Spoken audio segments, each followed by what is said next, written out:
Hello and thank you for downloading this episode of Only Artists. No milk, 2 creative sugars. I'm Natalie Dormer, and today I'm at the Royal Albert Hall to meet singer-songwriter, pianist and composer, the exceptional Tori Amos. I discovered Tori when I was about 16, when her lyrics and music shot right into the core of me, allowing me to express thoughts and emotions that I guess up to that point I hadn't been able to fully. And she continues to inspire me today. But the truth is I've got lots I want to ask her. I'm a little bit excited and nervous, so here we go.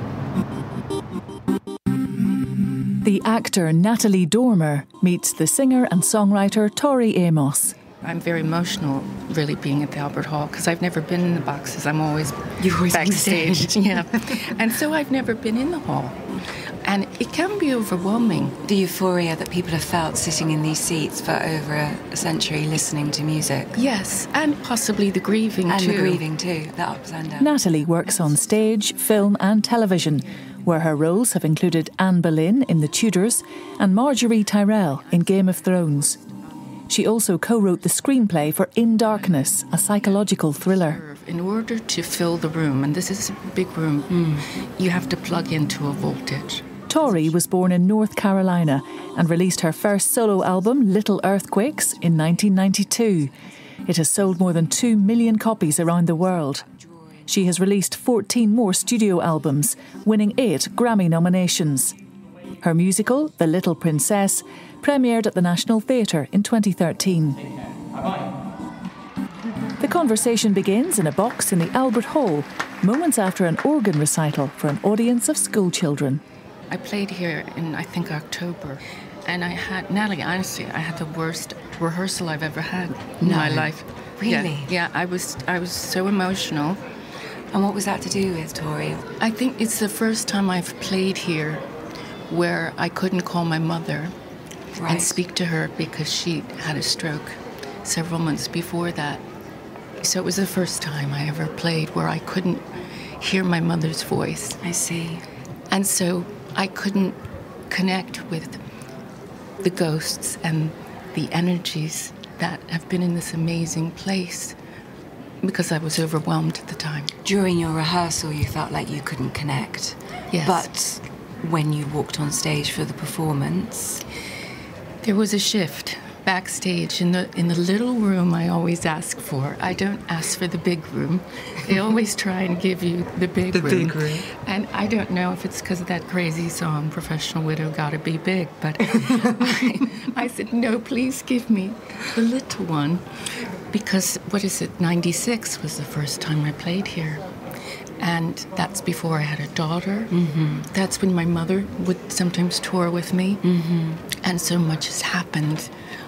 I'm a different person than when I played here first in 1996. I see, so it felt like a bit of a bookending of your career so far. It did. And so I just, honestly knelt backstage and wept. And I said, Muses, I'm begging you to give me the strength to go out tonight. Mm-hmm. Because I'm so upset about my mother. Mm-hmm. So the me that was me said, you've got to leave the daughter, the mother, and the wife that you are back here safe in this little room. Yes. And TA, you need to step up. You need to... I love that. I identify with that. You have to leave yourself at the door to go and be the vessel. Yes. Well, for me, it's the text, and for you, it's your music that you've created. Snow can wait, I forgot my mittens. Wipe my nose, get my new boots on. I first heard Little Earthquakes was the first album that I heard, and I found like I just found my best friend. I found like I just woke up. I suddenly didn't feel isolated and alone anymore. I was going through difficult time in my teenage years, especially my later teenage years, and you spoke to me. I hear a voice, you must learn to stand up for yourself, 'cause I can't always be around. And you gave me such profound courage and reassurance. Your songs held me. They actually held me. When you gonna love you as much as I do? I've had a wonderful week, I have to tell you, listening back to all your albums. You do refer to your songs as individuals. Yes. It's like they have personalities. Is it the songs themselves, or is it the muses that inspire those specific songs? Well, that's interesting. Maybe there is a DNA mixture. They are the egg and the sperm. Sure. The muses coming together. And then this creature is created. And I'm trying to listen desperately to them, because could I write a song every day? Yes, but I wouldn't encourage you to listen to it, because it's a completely different energy than when they're coming. And I don't know if you've experienced that with text or when you're with writing. Specific roles that you feel penetrate you to your very core, and others you can play on the surface without the audience necessarily knowing the difference. Well, the canny ones probably can, but for you it's an internal experience. You know the truth of the moment for you internally. It feels very different than when I'm just busking, writing something, to make somebody laugh. But when they come, I don't know what I believe to be true. I don't know. And also, you don't have an alternative. I understand that you could sit down at a piano and replicate what you heard when you were very young. 2.5, yes. 2.5. I mean, your parents must have been in shock. Well, this is what's so weird about it, Natalie. I mean, it is a blessing, but it's a curse. And you can't see the curse until you hear people say things to you. Mm-hmm. And you're only 5 and you're in the conservatory in the States.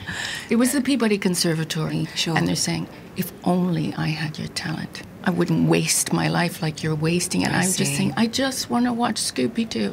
There's a begrudgment there and an envy of people not necessarily understanding your power. And they think that you're abusing the gift of music. And at 5, you're not emotionally equipped for that. God, no. But you're playing very emotional music. I mean, the range of music that my mother would play me, from Nat King Cole to Billie Holiday, musicals, and then you're learning the classics.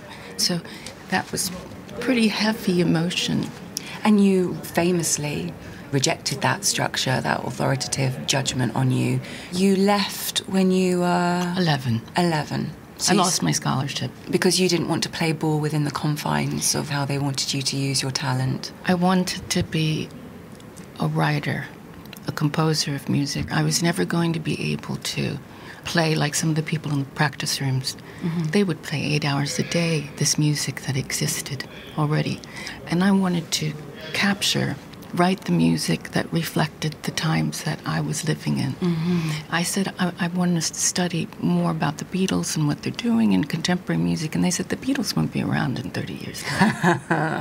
Very good. And so clearly that wasn't the place for me to be anymore. So I left. How do you feel now when you look back at those first handful of albums that were your burgeoning days? Little earthquakes, when you talk about what you were going through in your life, I had just been through that for 4 years. Mm-hmm. I'd been alone. When I say alone, I mean lonely. You couldn't connect, yeah. And I'd had a failed record in 1988, trying to finally capitulate to the record industry, and I was chasing what I thought they wanted, opposed to having... What was real inside of you. Correct. So with that failure, and I think not just the failure, Natalie, but it was the brutality of people in the music business in LA at the time. Sure. It was truly like I had a disease, and people that I thought were friends wouldn't talk to me. God, that's horrific. I'm so sorry. So it was, crawling on the floor, finally getting a piano, not a keyboard, renting one. A friend said I should do that. And then the songs that you hear on that record, they really came out of me saying to myself, how did you go from child prodigy to a bimbo in Billboard? How did that happen? So I had to go find But it's so easy. It's so easy to be seduced by the commercial element of this is how you do it, by the way. To try and hold your integrity at the same time, be true to yourself. Sometimes that is incredibly isolating when you say no to things that everyone around you thinks you should be saying yes to. Yes, and I'm sure you've experienced that quite a bit, but you've made some unbelievable choices. I mean, have you ever felt that feeling of, my integrity just left the room here on this project? I think so. And the pain of that, I mean, do you remember feeling that? Yeah, but, as they say, everything for a reason. Ultimately, you find that as your baseline to understand yourself better. I'm wise because I've been stupid. I'm strong because I've been weak. Yeah. Once you have an experience of something, you make sure that you don't put yourself in that position again. Right. You fight not to.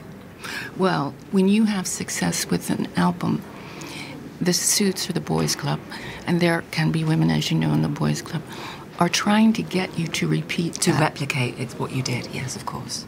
And as you know, that's absolutely impossible. Yeah, it's organic. You have to grow.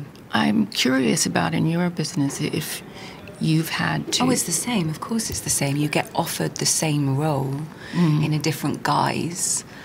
And earlier days in my career, I took roles that had nuances or smelt similar to roles I'd done before because I needed to pay the bills. Sure.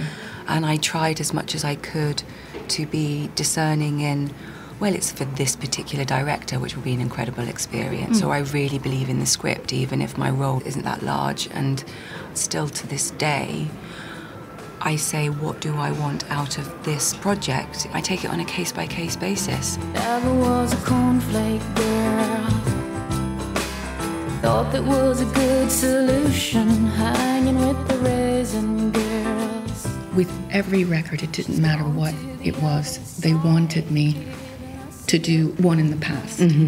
And sometimes to battle with the Suits over that. So many times they're trying to get you to work with a man. Co-writers. This is not really happening. This is a zeitgeist conversation for the dialogue at the moment, right? Do you see a change in the female energy in the music business? Have you been able to have more access to collaborate with female producers or... That's starting, but not just in the music industry. Everywhere, sure. With the other disciplines. The conversation has changed in my world, definitely. Has it? Yeah. Because that's encouraging. I've noticed it. I really have. But obviously you don't see the ramifications of it for a good number of months or years, and everyone is impatient to see the direct results immediately. But, I mean, you know how long it takes to grow, nurture an album, and the same is true of a film or a TV series. The development process, getting all the stars to line up. So the proof in the pudding will be in a couple of years' time. That's right. Ask me in 18 months' time. Exactly. If it's changed. That will be the question. How do you say it in this country? You were going to read history. Yes, I was going to read history at university. Well, lucky for us and I didn't. You didn't. Lucky for us. Yeah. It was a tumultuous moment in my life, and I ended up at drama school instead. What's your favourite role? What's my favourite role? Oh, that's a good question. Out of all the roles I've played, there's probably a top 4 or 5 that I use a phrase that I've gotten from you, which is, I'll be wearing your tattoo. That sentence I've claimed for myself. Good. And I use it in life when I'm thinking about someone that's in my past, that, past lovers or people that have been important to me. This idea of there's a little bit of you carved on my heart, and, the ink can bleed out slightly and they can look worn, but the tattoo is always there. And I feel like that about some roles. Well, you're Anne Boleyn. Anne Boleyn would be one of them. Tears. Yeah, Anne Boleyn would be one of them. And in my heart, I am and will always be a stage actor. I mean, that's what I'm trained as originally. That's home for me. Makes sense. That's home. And there's autonomy for an actor on stage. And I love camera. I love camera work, and it's a different skill set. You give them the goods as much as you can, but it's ultimately up to the director or the editor what they use in the cut, you know? Yes. Whereas you are fully autonomous and empowered on stage. And some nights it works, and some nights it doesn't. But there's something about that transient moment of the connection, and you can feel, I mean, the different character of the audience every night. No two audiences ever the same. No, and no show is ever the same, because I'm able to change it. Particularly when I'm on my own, it starts with the same song. It's a bookend, and maybe ends before the encores with the same song. But in between that, the sound check is where we weave the story. And usually I do a stage tour every day after lunch, so I come in and see people, and they give me letters. So I'll read the letters. They've requested things sometimes. And when I'm on stage, that is when you're feeling the room. You're feeling, where am I today? I'm in Chicago today. Have I played this theater before? Yes, many times. And then you go, well, hang on a minute, what's going on in Chicago? And that mixed with the people who have told you sometimes very personal things. Sure, of course. And again, we're back to that word. It's humbling that when somebody will confide in you and you think this is really sacred. And it really is a collaboration, I think, and that must be how you feel when you take stage. It's a collaboration, I feel, with the emotions in the room. Sure. Oh yeah, you're like, they're grumpy tonight, or they're tired tonight, or oh no, they're wired tonight. They want to ride. Yeah. Yes. The live craft, you have to have the chops. You have to be well rehearsed. It's not as if you're in learning rehearsal mode. Even though we rehearse every day, you still have to be at performance level. And you have to be able to plug in to that voltage, because you have to fill the room. The Albert Hall's very hard to energetically fill, even when it's sold out. To reach the people standing up top, to reach into the back of the boxes, and energetically hold that for an hour and a half by yourself, I found to be demanding and tricky. And that's where the paradox of surrendering and then commanding. And commanding simultaneously. At the same time, yeah. Yeah, I can identify with that. The listener might really not be happy with me saying this, but I'm going to just tell the truth.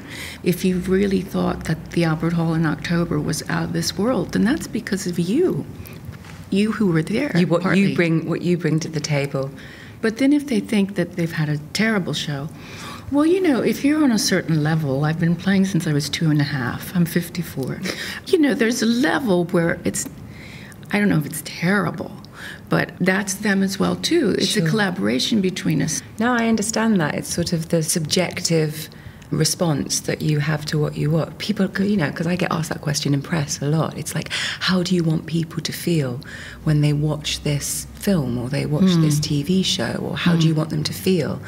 And I'm like, I want them to feel what they want to feel. Right. I want them to interpret the meaning of the story for what is appropriate for them. Right. I find that perverse, actually, when journalists ask me, what are you trying to imprint on? I mean, I understand it more now. I've had a small experience of writing, which is closer to you. Because for me, as an actor, you know, I am the channel. Right. The text is my Bible. So if anyone is trying to make a statement, it's the writer, not me. I just inhabit it. Whereas having this recent experience of writing and nurturing and putting together my first independent film, that's sort of blown my mind. It's blown my creative mind open a lot more, and I have so much more respect, Tori, for everybody standing on set. Right, Because, like, you know, being an actor can be quite an insular process, characterization of self. But when you're invested in the entire production of one particular story that you're desperate to tell, you can't wear the blinkers. You are, I mean, I don't know how it is when you play with other, you're very close to musicians that you do play with on stage. Yes, the studio process, well, again, it's a paradox, isn't it? Because when you're playing, you have to be free. and loosen up. But then when you're listening back in the control room with the musicians, you have to put it under that sonic microscope and just say, no, we haven't tapped into it. You need to tweak this moment, tweak that moment. Yes. Yeah. And it's that idea of allowing yourselves to improvise with each other, but still, since there isn't a director or the screenwriter sitting there and saying to the musicians, stick to the text, sometimes you're having to, in the arrangement, you are improvising in the moment. You are. Yes. You are the text. Yeah. Yes. And so holding those two disciplines, the freedom and where you find the magic in making music, and yet the discipline to listen. I mean, you have to listen hard, and just to say, that hi-hat is driving me mad. I feel like that must be a motif for most artists and all who have done this program that we're doing right now. There must be a commonality in the oxymoron of discipline versus release simultaneously. That is the creative contradiction. Yes. Yeah. And sometimes holding the tension of the opposites, as the Jungians have said for years, can almost pull me asunder sometimes. Sure. I don't know about actors, but maybe musicians, when you hear that other spirits, whether it's drugs or alcohol, sure, get too much in their life, it's because at the end of every show, I have to give them back. I must give the muses back to themselves. Yeah, not carry them. If you want to hold on, retain that power, it can destroy. No, I understand exactly what you're saying. There's been roles that I've played, and self-sabotaging or destructive roles, or characters that have lacked a self-awareness to be able to process their emotions. And you have to be careful that a residue isn't left behind. I've always referred to it as a residue of that personality within you. Because the body doesn't know any different, We are ultimately electrical pathways in our brain.